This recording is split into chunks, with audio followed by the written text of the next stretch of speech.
Welcome everyone to Parshas Mishpatim. Here I am with Nechama Schusterman. We are going to learn the Erev Shabbos Parshas Mishpatim. Chav Zayin Shvat, Shabbos Racham Adar Tavshin and Beis. And the first part of the Sikha, I'm just going to do a little introduction slash a little introduction, and then we are going to read a little bit inside a little further on. So this Sikha is interesting because it really focuses a lot on what was happening in the world at that time in Tavshin and Beis, specifically this Friday, which was Chaf Vav Shvat. And it's, a lot of times we could feel or think that because the Rebbe is speaking about something that happened this week and it's happened to have been 29 years ago, we can think that it's antiquated. We could think that that piece that the Rebbe is talking about is not really relevant anymore because we're 29 years later. But the fact that it's here and the fact that we have the opportunity and the ability and the honor and privilege to learn it is telling us that even these nuances are an important lesson on some level. I don't know what that specific lesson is, but I invite you to see it that way, because I guess I'm really inviting myself to see it that way, because it's hard to, if it's an idea from Tyra or whatever, and it's lasts forever, we know that, but there's something interesting about the Sikha that is very like current events-y. So I just putting that question out as like, how is that applied to us today? And I know it does. So what is that? The UN in Chaf Vav Shvat, Tavshin and Beis, on Friday, there was a meeting. I don't know what it's called. Hisas. They gathered together that in different countries, different very powerful countries in this world, and leaders and stuff like that came together and decided that they would scale down on their weaponry, on the budgeting. Basically, they would do major budget cuts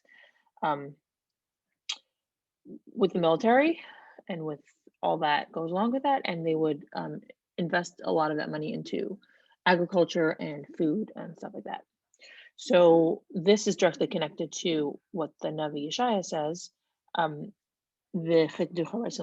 that they are going to beat their swords into plowshares, and their picks or whatever to, I forgot what the word is, basically tools for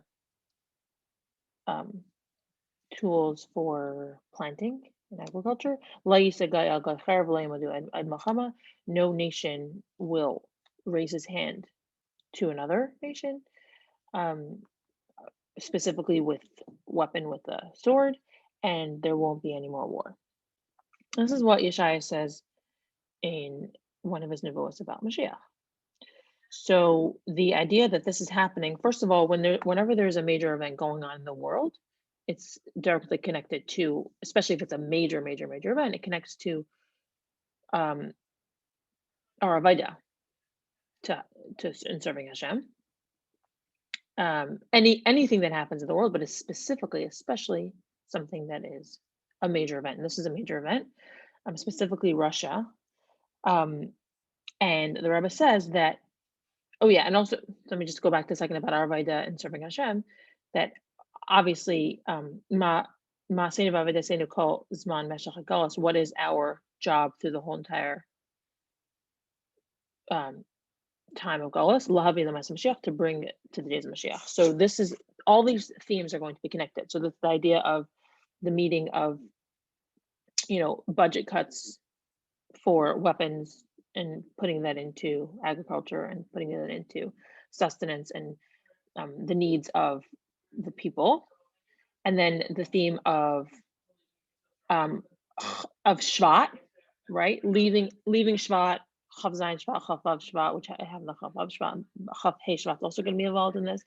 And then we have Shabbos Barcham Adar, so going into Adar, leaving Shvat. And then there's also the theme of actually the Parshas Mishpatim. And then there's also the theme of 42 years since Yud Shvat. And then there's basically a lot of things that are all going to come together in some way. I'm not sure what we're not going to get to all of it, but we will get to as much as we can. I hope I'm not like too all over the place with this.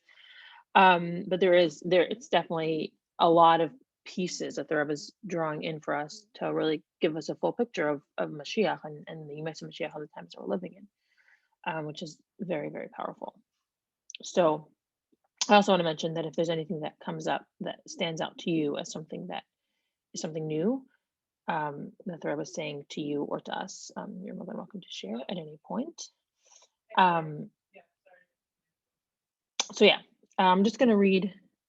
Oh yeah, so basically this whole thing about the scaling down and the minimizing and the whatever of the work, of the weaponry and the wars and all that, is directly a result from Melech HaMashiach, from the Nasi. The Rebbe says very clearly that it comes from the Rebbe, and it comes from, he's specifically speaking about the Frierdiker Rebbe and how it's Pulase Shel Melech HaMashiach al Amim, that the literally the Rebbe Melech HaMashiach is making this a possibility over the nations. Okay, and obviously it's a very sounds radical to say, but the Rebbe said it, so we're not going to be afraid to say that. And then specifically the connection of the time, everything is time and place, right? So the place where this meeting took place is in New York, which is the country and the city of the Rebbe. Beis Rebbe Nishav Babel, Beis Chayinu, Beis HaKnesses, Beis HaMedrash, Beis HaTorah, Ugmias Chasadim, Chak Mer V'chami Adon Nesiderenu. So it's basically the place where let's just not say it's not the place of the same city, the same state, the same country, blah, blah, but it's even more. Beis Chayinu, it's the place of our life. It's Beis HaKnesses, it's the place that we gather, that we learn, that we daven, that we learn Torah. It's Beis Torah Tefillah. It's a house of Torah and Tefillah, like Beis Chasadim, and good deeds and goodness of Chakmar V'chami Ad Mer Nesiderenu. And it's just interesting to note that the Rebbe speaks about the Frierdiker Rebbe in 100% current terms. That the Frierdiker Rebbe, the Rebbe chose this specific place, this center, Merkaz, to be the source of Torah in the entire world. And this is something that the Rebbe chose for a place, for a location, for the bastion of light, for the literal like epicenter, the where everything goes forth to every single corner of the world until Adbias Moshiach, until Moshiach comes. And then it will actually, then they will actually transfer their weapons to plowshares. Okay, so then Rebbe talks about specifically how it comes to the Chazikad or Hatachton and into this world, into this part of the world. And then I'm going to mention two things that the Rebbe talks about specifically that's special about this time. Sorry, three things. Three elements of this day that had happened on the Friday, Erev Shabbos, Parshas Mishpatim, where this meeting took place, where they decided to disarm, cut funds and whatever, or refunnel funds from, the military to agriculture, which is a big sign of Moshiach. And then we're going to start reading inside. So this thing that happened, it happened through Al Yedei Nesider and Moshiach over there. It happened through, right? Because every single a Nasi, right? If you talk about Chaskas Moshiach and Moshiach Vadai, like the Nasi is always for sure Moshiach, because that's how the Nasi works. So all these changes and these world shifts happens because of the Nasi Hadar, the Nasi of our generation. I just want to mention one thing before we go into the three elements of this day. This happened. The two main countries that there was many countries, but the two main leaders in this conversation were Russia and America. And there were mentions that until very recent, until this year, told 1991. So it was actually last year, like the year before the Sikha was that Russia was the landscape of Russia was very, very different. It was communism for many, many, many years, and the only way that Jewish people were able to practice and serve Hashem was through great Mesiras Nefesh and hiding.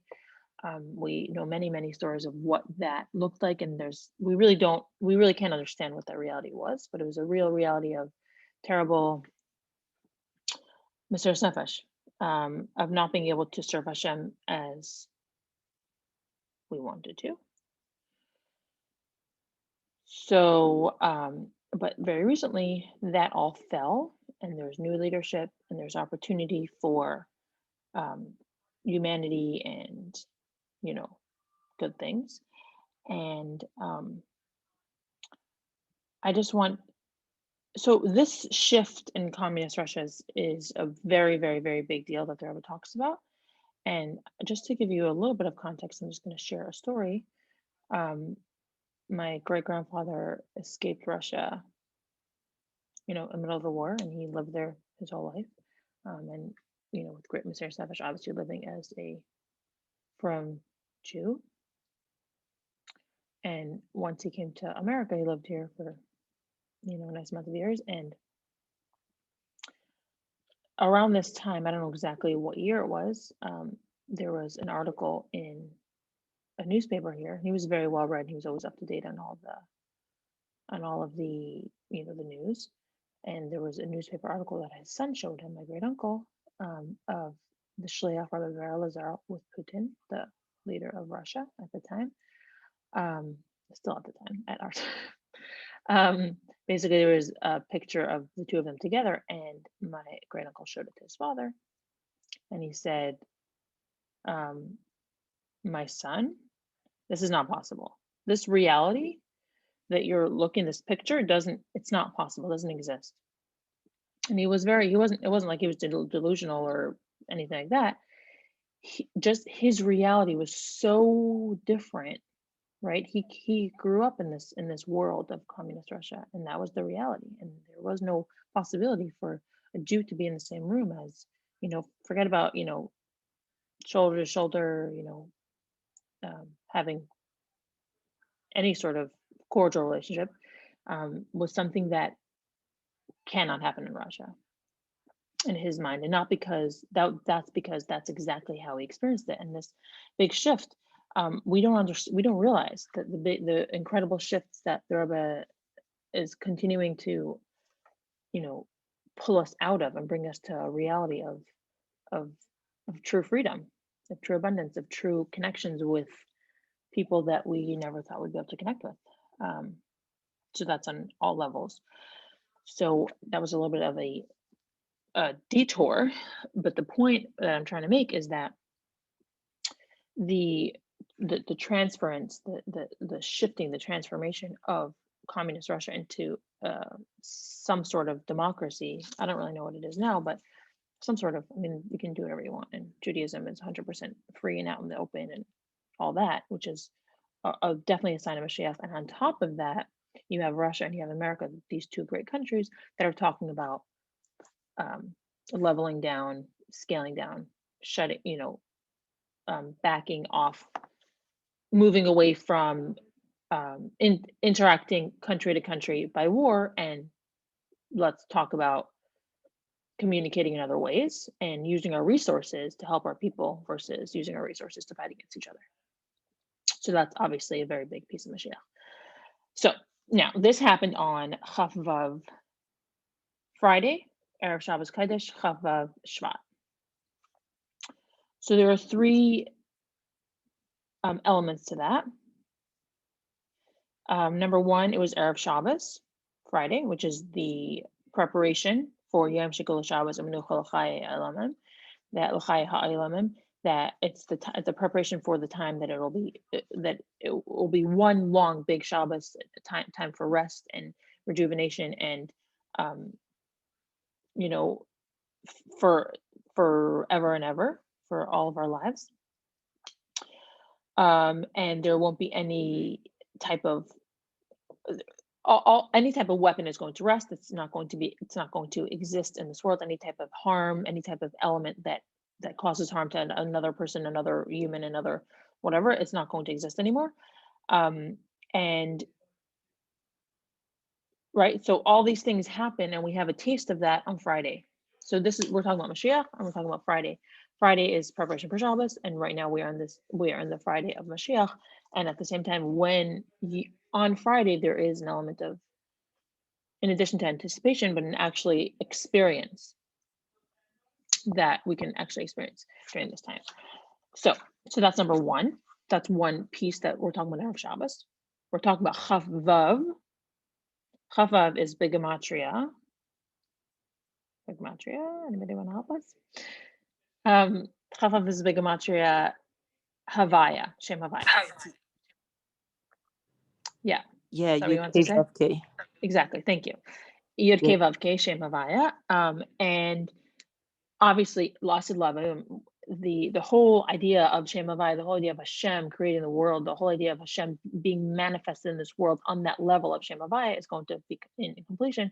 Moshiach comes, he's going to be manifested, he's going to be integrated, he's going to be seen and appreciated in a way that is not possible before that time.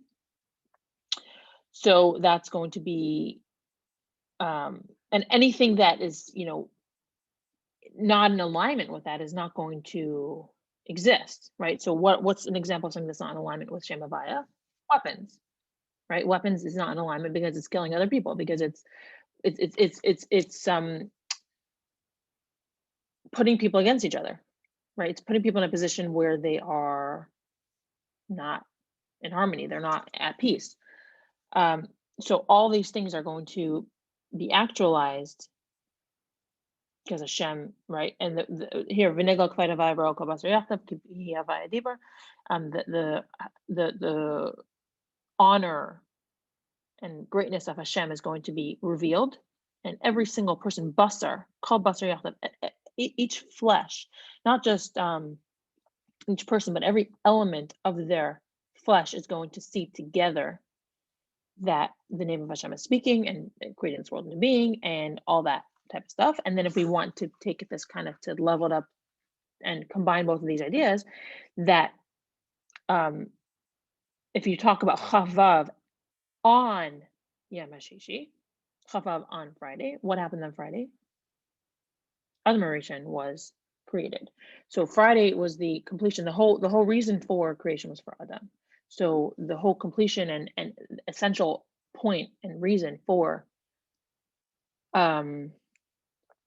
creation happened on Friday when Adam Rishon was created.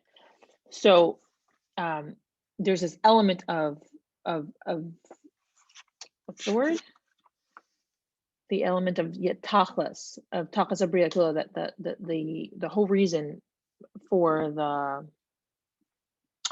creation happened through the creation, the hishavas, the bringing into being of Adam Rishon. The fact that Adam Rishon was brought into being was the whole point of the world, and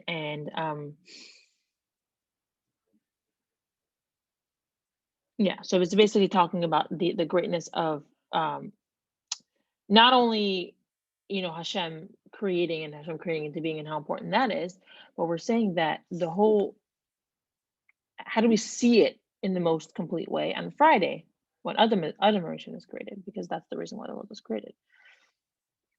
So then that's two things. We have Friday, Erev Shabbos, and then we have Chaf Vav, which is Shem Havaya.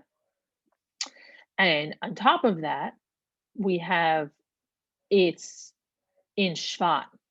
And Shvat was the is a month that's very connected to Nusidorenu, because Erev Shabbos, the last Erev Shabbos of Chodesh Shvat, the previous, like last thing, basically Erev Shabbos, which Shabbos is Yud Aleph, is the Hilula of Chakmar B'Chadmi Admar Nusidorenu. That's the time, that's Yud Shvat is when the Hilula of the Rebbe. And it's interesting because the Rebbe says that obviously the completion of his generation, the completion of the work of his generation happens on the day of his Hilula. And now that we are 42 years later, Nun Beis was 42 years after Tashin Yud, and there was 42 journeys in the Midbar, so there was one level of completion of the Rebbe's Avodah Yud Shvat, and then we're bringing it to the next level of completion 42 journeys later in this month. And what happens? What's that completion? That their swords are going to be transformed into plowshares. And then now we're going to jump into a little bit of the themes of Parshas Mishpatim, but before that, I'd like to open up and ask if you have any questions or comments. I just wanted to ask about, you said 42 years. What were the 42 years? Since Yud Shvat, From when to when? Tafshin Yud. Yud Shvat, Tafshin Yud. From Yud Shvat until the Rebbe said the Sicha? Yeah. Okay. So there's a certain level of completion. Yud Shvat has one level of completion of the Avodah of his generation. And then there's this, and right now we have this, the Hachraza, this, what's Hachraza?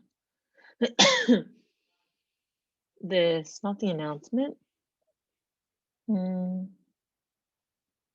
Declaration, mission statement. Yeah, declaration, mission statement of basically, yeah, that we're at the point where that these things are being transformed, these resources. And it's interesting because it's definitely a theme that we deal with in current events about, repurposing resources to, I mean, if you look at a lot of the current events, what that looks like, is that whatever, it's just a thing, it's something to think about. I'm not telling you that that's what it is, but it's just interesting to think about, and just to look out for that in the world around us. Yeah.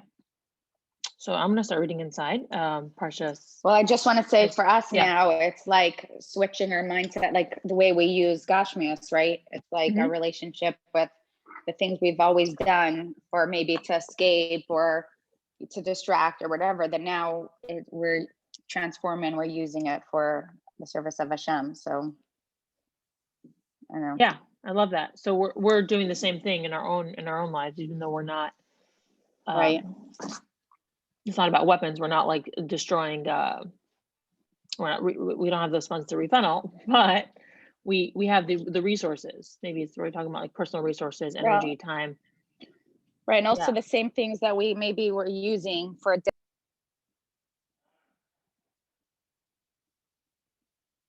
You just muted.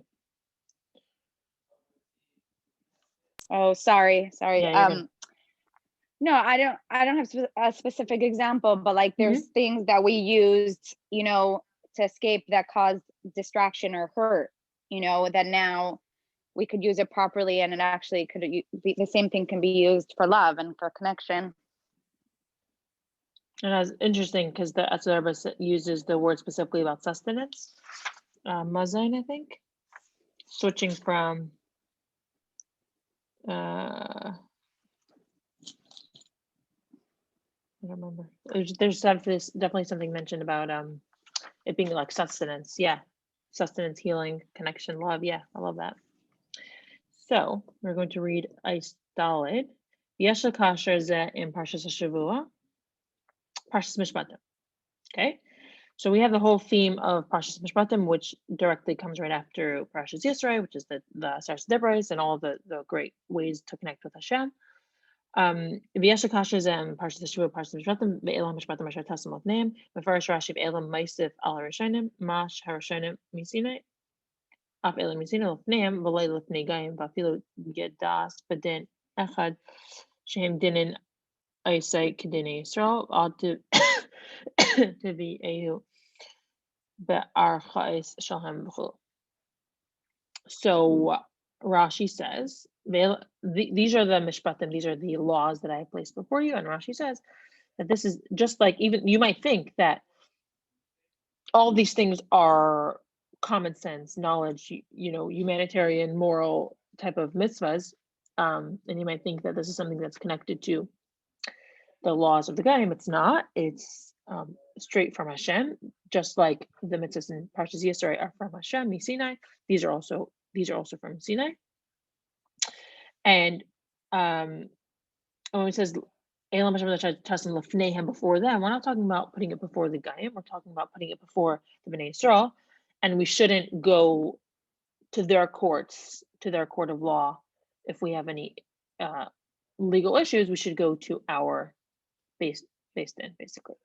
Techna shel Parshas Mishpatim hu kishma dinim shebein adam l'chaber shechiyuvam muvan b'seichel adam devarim amr matar mishpat elu v'loy namru hayu kedai la'amran not dekach shalmalei loy nitna tara hainu lamdin tznias mechasol v'gezel minimla v'yister miza shechiyuvam muvan gam b'stichlam shalom as'elam ad shitachen shabakam v'dinim din umas as'elam kid dina Israel. So the whole theme of Parshas Mishpatim in general, the dinim, they're basically man-to-man type of laws, and it's all the types of things that will kind of make sense. They are very sensible type of mitzvahs. They're something that you can kind of come up with yourself, like just like we could learn modesty from a cat. If we didn't have the Torah, if we didn't have the Parshas Mishpatim, things like that. And a lot of the mitzvahs and Parshas Mishpatim are also part of the standard practice of law in general. Right. So these concepts, these ideas, these themes are very much they have these ideas and these moral standards and stuff like that. Right, so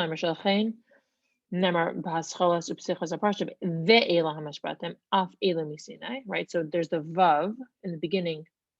The reason why there's a vav of ve'elah hamishpatim in the beginning of the parsha is because these are also from Sinai. Shagam hamishpatim shechiyuvam muvan b'seichel adam tzrichim l'kaimam mipnei tzivo shel kadosh baruch hu. So we're saying here that even though these laws, these ideas they're very rational, they make a lot of sense, and they really resonates, and it, we get it, and like, oh my gosh, I would have done the same thing. And even though we're nodding our heads the whole time and it makes perfect sense, and it's like, oh my goodness, of course. I would have thought this myself. We have to approach it, and we have to fulfill them and do all these mishpatim with the intention that it is tzivoy HaKadosh Baruch Hu. It is something that Hashem told us to do. Not like we have to have that intention.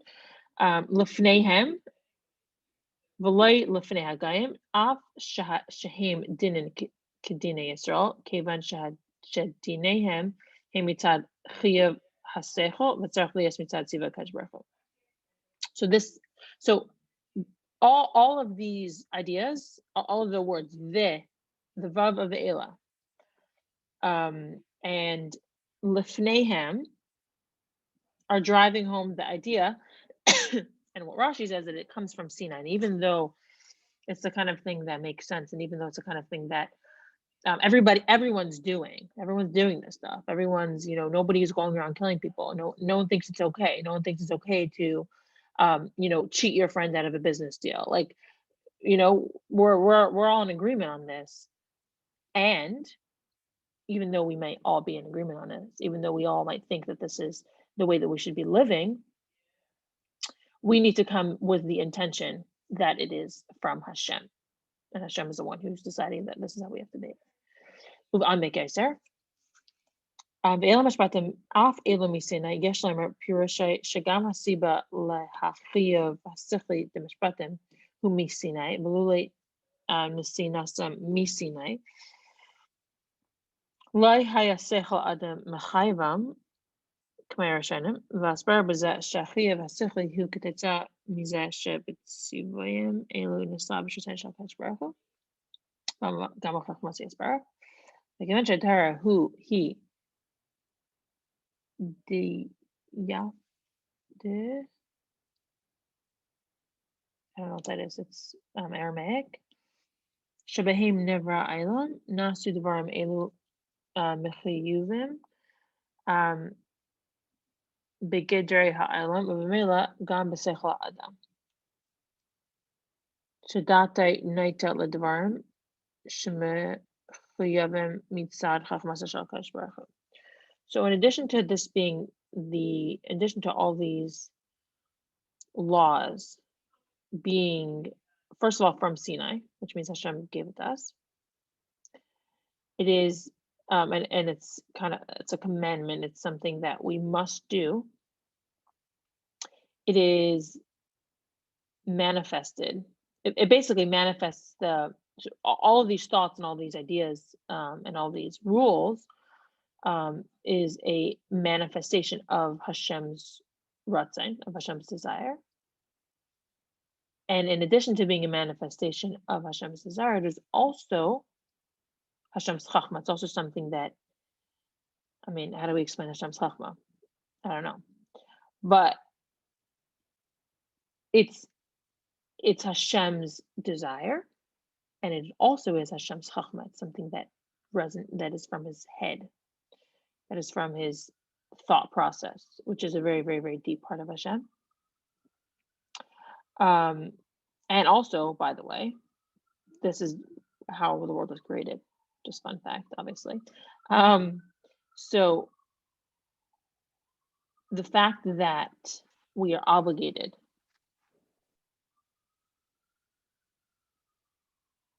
within the confines of the world, it also has to be something that we can understand. It has to be something that we can grasp in our own minds.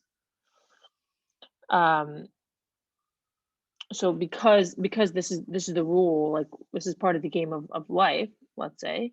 So there are certain rules that it has to follow a certain protocol, and one of those protocols is because it is something that is Hashem's Chachma, also, and because we are created through that whole process of the Torah and all that, and Hashem's Chachma and Hashem's desire, it also has to be something that resonates and is something able to be grasped in our own minds. Balpizeh, yesh lemer gam pirash. Devela Maisef al Rishonim, Shaisef al Rishonim, he b'cha. Shamishpatim shenitnu misinai nimshacham gam b'sechel ha'adam, shezehu teichen ha'chidosh d'matan Torah,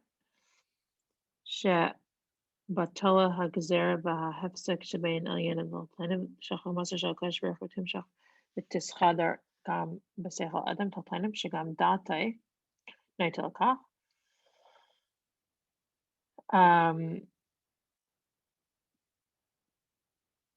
So basically this idea that ve'ela is saying that this is something that is additional to what was told. This is an addition to what happened on Sinai, at Har Sinai. This is something that can also be in addition to the idea that, right, what happened in Matan Torah? Elyonim and Taltainim were separate, which means there was an above world, there was a below world. They were on different planes, and Matan Torah came and brought them together in a way, kind of like drilled a hole through the two, so that there's a possibility for them to merge, for them to communicate, for them to connect. So this ve'ela is an addendum to that experience, to that invitation. And what's that addendum? What's the continuation of that? That datai, that basically we are able to understand in our heads, this whole great the whole idea of chachma, because the Matan Torah came with a very strong force and opened up this, this great pathway, this great this great reality of this integration, and the Elah HaMishpatim is basically adding to that, to an invitation to a more profound, more deep, more intellectual integration and feeling and understanding of the words of Hashem. I'm sorry, not of the words of Hashem, of the Chachma of Hashem. ועניין זה צריך להיות גם אצל אומות העולם בנוגע לקיימתוס בני נח, שאף שהדס ניתן להם צריך שיקבלו איתם ויעשה איתן מפני שציווה בהם הקדוש ברוך הוא בתורה, אבל אם עשאן מפני הכרת הדס אינו מחסידי אומות העולם, מחכמיהם. So, Chachai, can you help with that? I didn't understand that.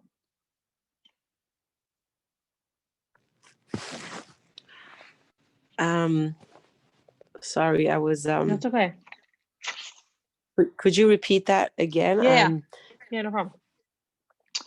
I just didn't understand. ועניין זה צריך להיות גם אצל אומות העולם בנוגע לקיים מצוות בני נח, שאף שהדס נתן להן, צריך שיקבל Aysan v'yasa, Aysan mipnei shetziva bahem hakadosh baruch hu b'Torah, aval im asa'an mipnei hakar hadas, einay mechasidei umas olam.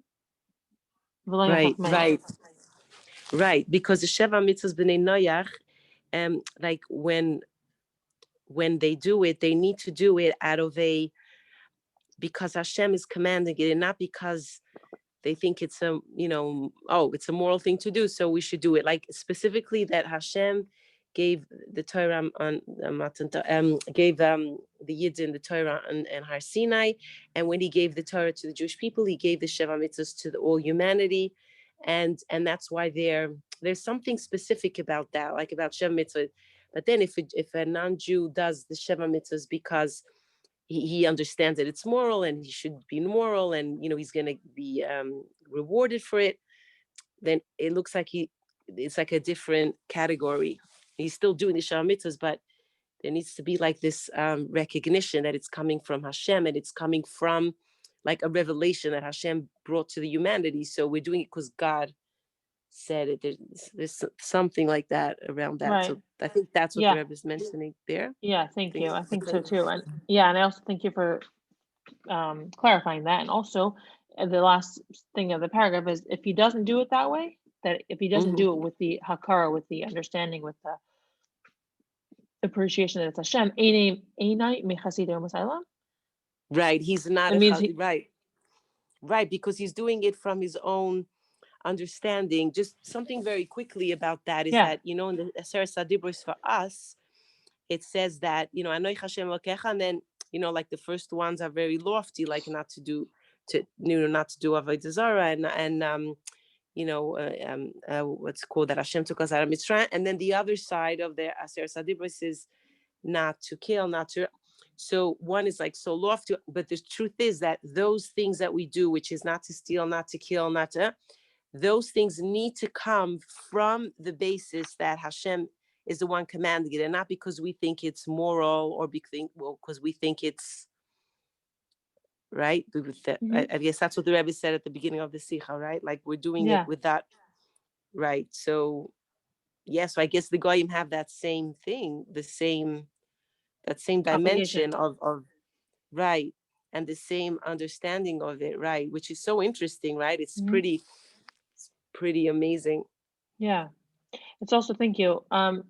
It's just like this general awareness, and it's really something that we see in this world today, that there really is such an awareness and an intention. It's really all about, if you look at, um, a lot of what's popping up business wise or psychology wise, of how much is about the intention. It's not about what you do. It's about what's behind that, and your meaning, and if your intention is that this is the will of Hashem, or even not even the will of Hashem, that this is God's world, and we want to take care of it. Yes. We want to show up. I think what's coming, like what I keep on seeing, is just like the intention. And I don't want to use the word kavana because sometimes we don't necessarily understand that, but there's the idea.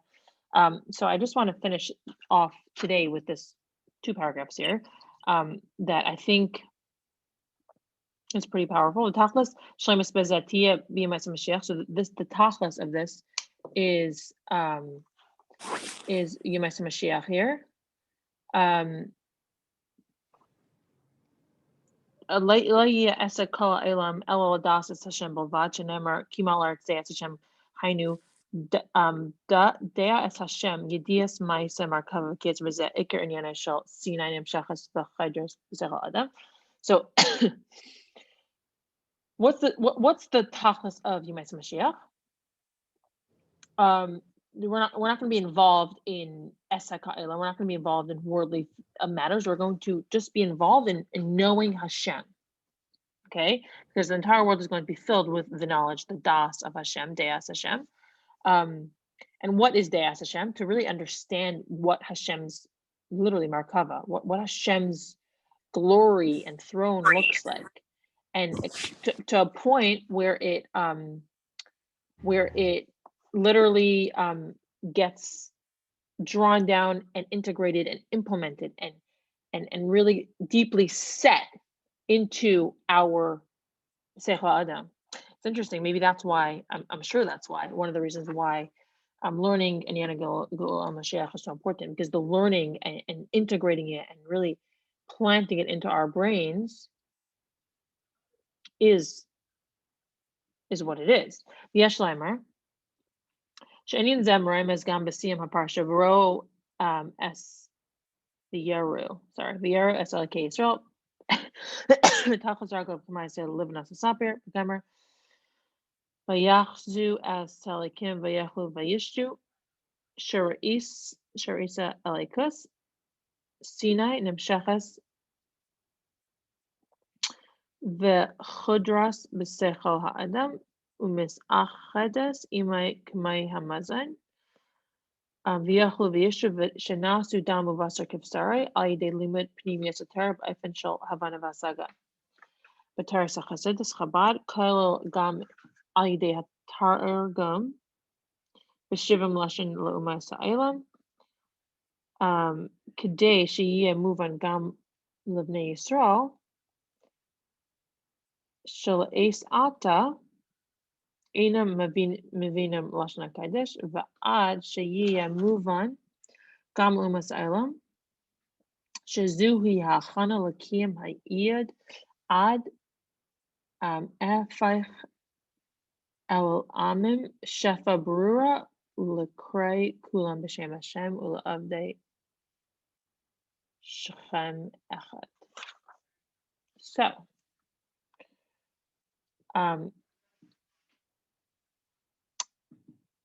the end of the parsha, it's fascinating, because the end of the parsha, the whole idea of when they sat and they celebrated, they saw Elokei Yisrael, and they were sitting and enjoying, right? Remember, they were enjoying the meal. So what does that mean? Which by the way, not the most complimentary experience, but somehow the Rebbe is saying here that what's happening here, that they were enjoying the light of Hashem, means that when we draw down Elikus and it becomes a part of our brains, it becomes so embedded in our intellect, into our psyche, and our conscious and our subconscious, it becomes really becomes one with who we are, just like food becomes one with who we are. So they were eating and drinking, sustaining their bodies, and as well, they were taking in the light of Hashem, of Elohim. So just like food literally becomes part of your blood, becomes part of your bones, becomes part of your, it gives life, and just like that, the words of Hashem should become to a point where it's so integrated, it's so a part of who you are, that there's no way to separate it. It's just this like full expression of Hashem. And this obviously happens. How does this happen? Specifically through learning Pnei Torah, through learning Chassidus, learning Chabad Chassidus, through learning the Rebbe's Torah, and specifically fascinating. The Rebbe talks about translating it into 70 languages, and basically translating it into all the languages of the world, so that everybody can connect with it on a deep personal level, and a real, not only the Bnei Israel, but everyone, because until now, at this point in the world, many people do not understand Lashon HaKodesh. So it's our, it's the opportunity for us to really engage with the world and the world's language, to integrate and bring the words of Torah and Chassidus to the world in all languages and all platforms and all mediums. And this is a direct preparation for us apach el amim safa berura lekrei kulam b'shem Hashem u'avdei shechem echad. This is a direct connection and announcement that Hashem is going to give everybody one direct, smooth language that we're going to be able to call to Hashem and serve Hashem in this way. So I feel like this last paragraph is an incredible invitation to me, and hopefully to you all as well, to really appreciate the opportunity that Torah and Chassidus could really become a part of who we are, really, become a part of all parts of our brain and our body, and this is not mutually exclusive.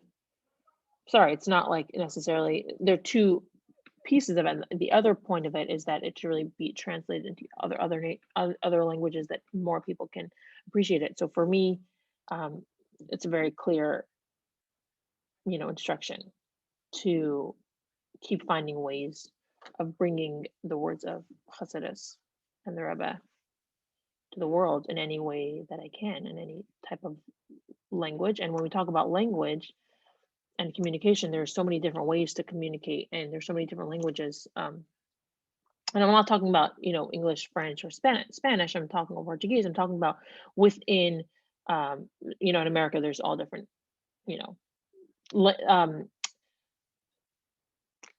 social and age groups that speak different languages. And I think it's a matter of learning what those languages are, finding ways to communicate these words in that language. So that is it for today. I'm gonna open up. We have 2 minutes left. Yeah, no, I think that's beautiful. Like I was also, when you said that, I was saying like, it's a message for you. I'm going to put on my video for a minute because I'm sitting on my swing.